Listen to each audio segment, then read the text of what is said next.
Hello YouForm, welcome to your tutorial video showing you how to convert images and turn them into VR experiences with your own voices attached to them. So we'll get straight into it. This is very beginning to the very end of creating one of the VR experiences that you want. So you're already familiar with this app down here that's been installed on all the school Macs, the Street View Download 360. So that's going to be very important in just a moment. So just open up a Chrome browser and just do a search for iStreet View, and the link you want to go to is actually the second one here. And again, some of you've already done this, so you'll be looking at this going, yep, I do remember this one. So it's the https sv.apo.eu. So we'll click on that, and for some reason it defaults to this one picture here. I believe it's somewhere in Oregon, West USA.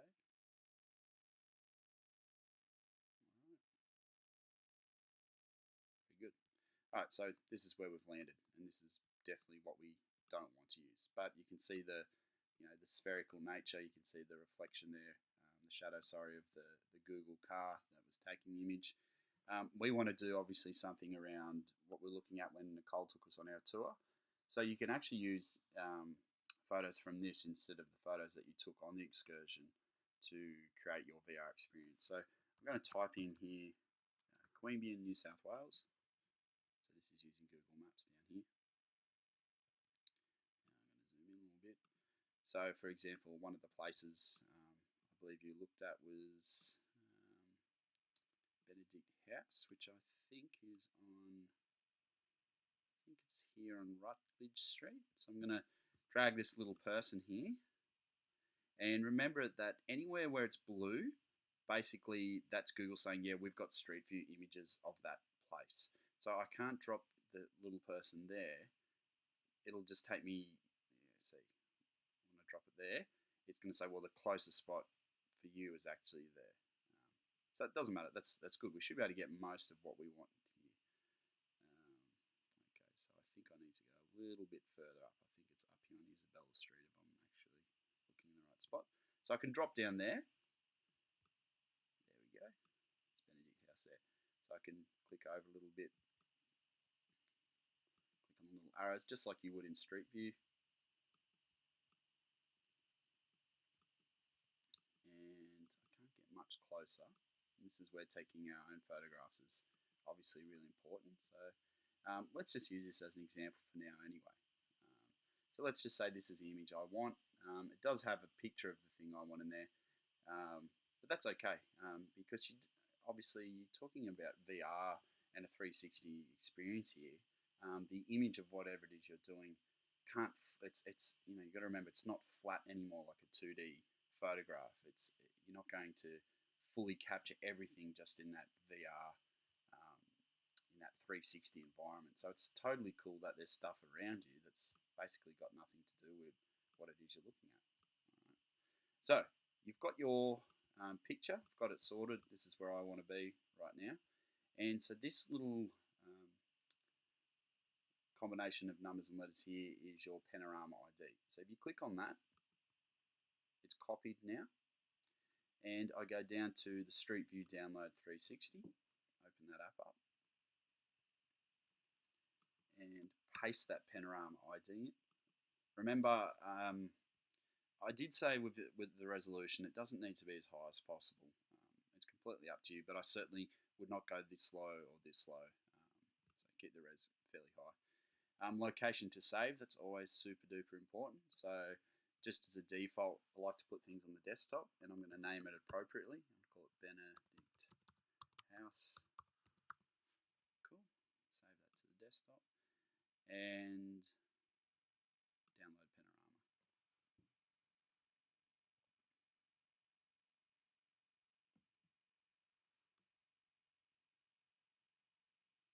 we go. So there's a bit of a preview, and it's got that kind of warped look because it's now they've flattened the image out. So we've taken the 360 out of it temporarily anyway.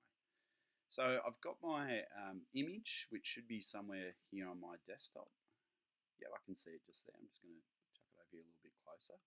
So this is, now we're getting into using GarageBand and iMovie.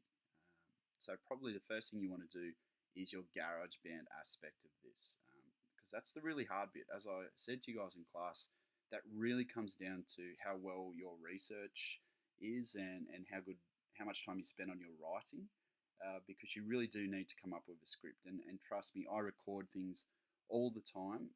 This is like the fourth time I've tried to record just this video for you guys. Even though it's not perfect, it's, you still want to get the best of yourself out there.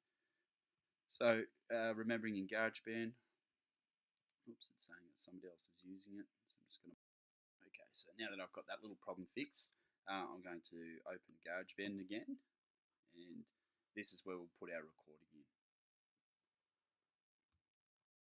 So it's loading previous recording I did for one of my podcasts. So I'm just going to delete that anyway. I don't need that anymore. And just remember that basically you just need one single track here, and that's where you put your voice. If you've got more people in your talking in your VR experience, and you should have groups of 3 or 4, you can go plus and use a microphone, create, and you can add another track there. So let me do an example of a recording for the first track. So I'm obviously highlighting audio 1, and I'm going to click record here. Welcome to my test recording. I am doing a project about Benedict House in Queanbeyan, and I really hope you enjoy this VR experience. Okay, so we'll go back and play that. Welcome to my test recording. I am doing a project about Benedict House in Queanbeyan, and I really hope you enjoy this VR experience. Cool. So I'll stop there. So if that's just, let's just say you're in a group of 3, and my job in the group was to do the introduction and maybe introduce 1 or 2 aspects of what we're looking at, that would be where my recording goes. So group member number 2, you would click down here. You can go back to the start, and a little trick here, because I like to go back to the start when I'm doing recording, you probably want to mute this track whilst you're recording the second person. So you can click on this little button here, mute, and record, and you won't record over the top of that person. So I'll start recording now as a little test. Benedict House is a beautiful house located in the central business district area of Queanbeyan, in very close proximity to Queanbeyan Public School. Okay, so there's my second track. Now obviously I don't want these 2 playing at the same time, so you can just click and drag on that. Well, let's hear what it sounds like when they're played together. So I'll turn the mute off. Let's click back to the start and play it. Benedict House is a beautiful house located in a project. So straight away you can hear how they're over the top of each other. So obviously that's the second part of the track. We can just click and drag, move that right to the edge there, and go back to the start, and let's see how it sounds. Welcome to my test recording. I am doing a project about Benedict House in Queanbeyan, and I really hope you enjoy this VR experience. Benedict House is a beautiful house. There you go. So you can see that the tracks, and once you put them all together, you've got it all recorded. This is really useful because you might get your intro down pat really quick, but the second part of your audio for your VR experience might take a few more goes, and that's totally cool. Okay, so it's always a good idea to save it. So give it a name, so file, save. Well, it's automatically saved as the previous track I had it. So I want to rename it, so I would probably call this Benedict House as well. Save. I don't want to actually save that. Well, actually, let's use it as an example. Okay. So if anything ever happens, you can always go back. If you've thought about it after a couple of days and go, oh, guys, really don't like track number 1, but track 2 is totally fine, you can click on that one and just click delete, and it's gone, and still keep that piece of your speech there to use later on. And that's really important too, because when you go back to the start, you might be even halfway through, if you're doing the introduction, the first part of the introduction, you might get 10 seconds into it and it's great, and you might stuff up majorly. You can just click stop, and I'll show you a little trick here. This is getting really tricky here. But say you stuff up about here, so this part of your track is a bit dodgy. If you put your track marker, this line here, where the stuff up, just before where the stuff up begins, and you click Command T, it will cut that track in half. So if you don't want that bit anymore, delete it. If that first bit's all good, then keep it. So that saves you a bit of time, so you're not recording over and over and over again. Okay. Anytime you make a mistake where you go, oh, I didn't want to delete that, you can always just go Edit, Undo, Delete, which is just Command Z. So I can just go Command Z, get all that back. Okay. So let's imagine this is our final track. We're happy with that. That's what we want to attach to our 360 photo that we're going to turn into a VR experience.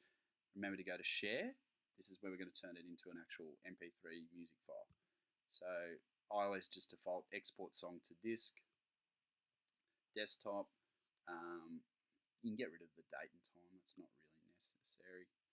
If it's your first go at it, I just call it Benedict House 1, because you almost definitely go back and do 2, 3, even 4 cracks at this.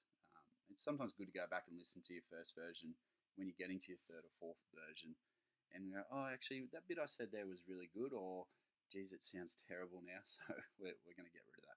So anyway, let's export that to desktop as MP3. I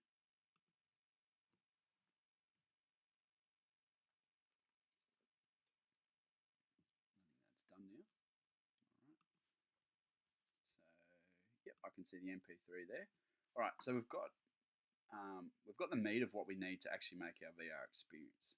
This is where we now go into iMovie. So let's click on iMovie.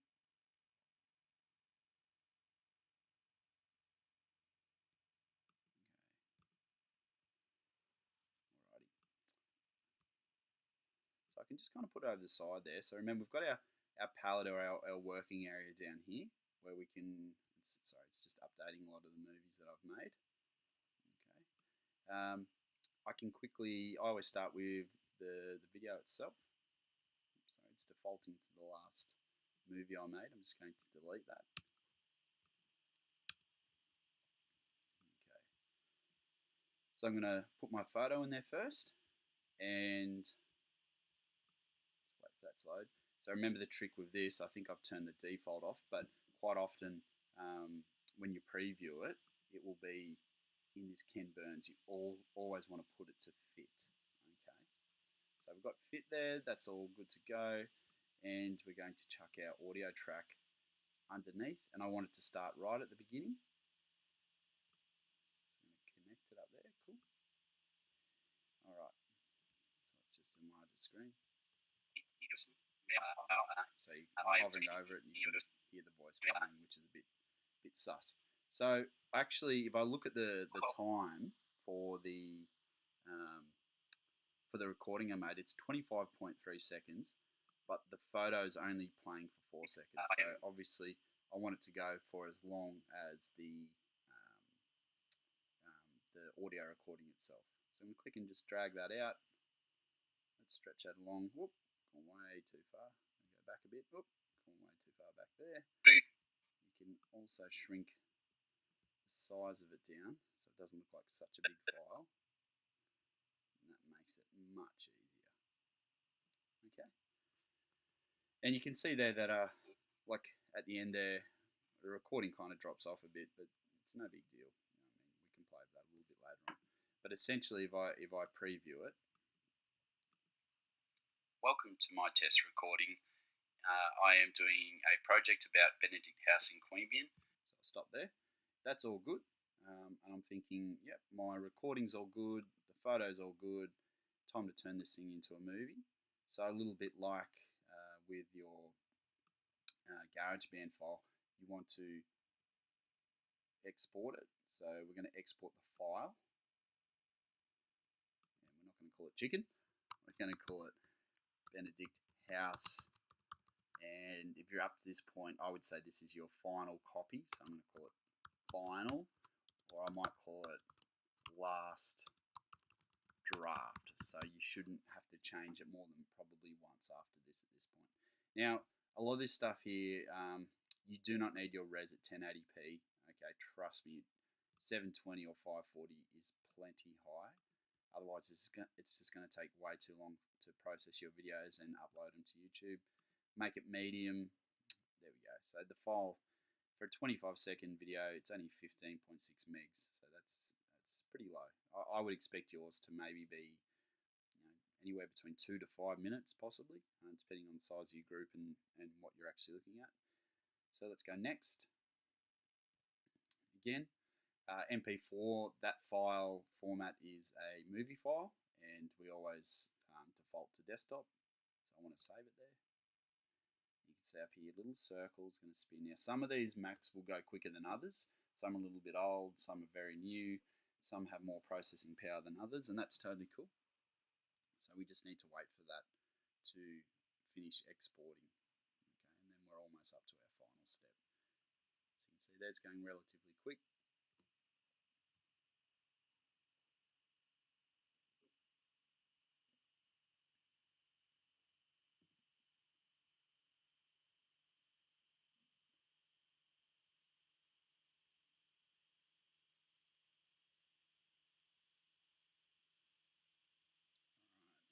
Just about done. Cool. So share successful. My movie 25 was successful. Close, and that should be sitting somewhere on my desktop. There it is. I can see the end of the file, P4 for MP4, so I know that video file is done. So now if I play this, it's still not completely 360. So I'm going to open it with VLC Player. Welcome to my test recording. Still not there. All right, we're very close. Last thing we do before we upload it to YouTube, so we can view it in the VR headsets, is you're going to use this thing called Spatial Media Metadata Injector. Now, don't even worry, don't even ask me what all that stuff means, but basically that will turn the file back to 360. So you know how we pulled down the image from Google Street View, which was originally a 360 image. We took that out. We're basically just putting that information back in, so when it's viewed, it's meant to be viewed as a 360 image, and we can watch it through the VR headsets. So we'll open this, this app down here. So click to open your 360 video, and we're going to choose Benedict House. Whoop, double clicked on that, sorry. Benedict House from our desktop. No, sorry, that's the wrong one. Doing the MP3. I want the MP4, I want the movie file. We're going to open that. So do not click anything. It will almost automatically click my video is spherical 360. Do not click any of these because otherwise it will not work. Next step is then inject metadata. Okay. So Benedict House last draft, injected metadata on the desktop, save. Successfully save file to Benedict House last draft, injected MP4. So you've now got these two MP4 files. The original one here. So if you right click and get information, that's the one, that's the original, and this is the one that has the spatial media metadata injected into it. So that file, you'll watch it now and it still won't look spherical, but when you upload it to YouTube, YouTube will recognize that it's spherical and will play it accordingly. So that takes us virtually to our last step. So let's go to YouTube, and I'll be logging into my account so you can upload to these.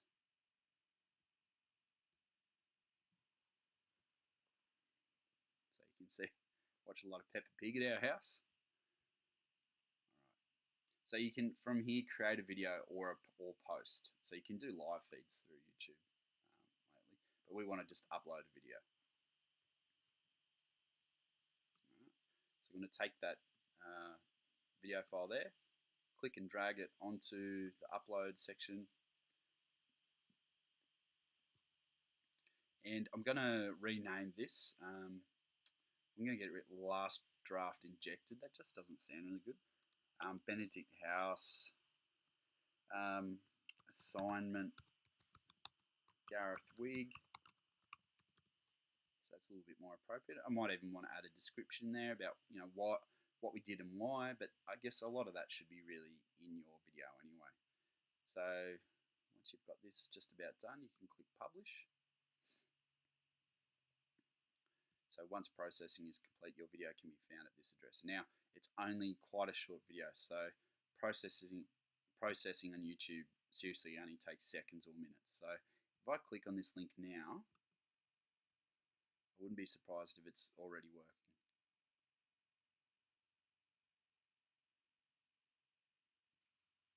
Welcome to my test recording. There you go.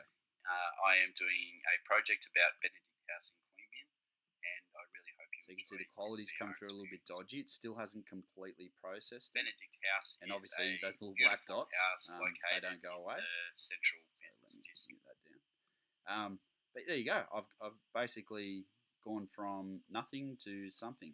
So this, again, if you were playing it on an iPod, up in the far right hand corner here, you'll get the little Google VR symbol, and when you put it in the VR headsets, you'll be watching a VR video that you made.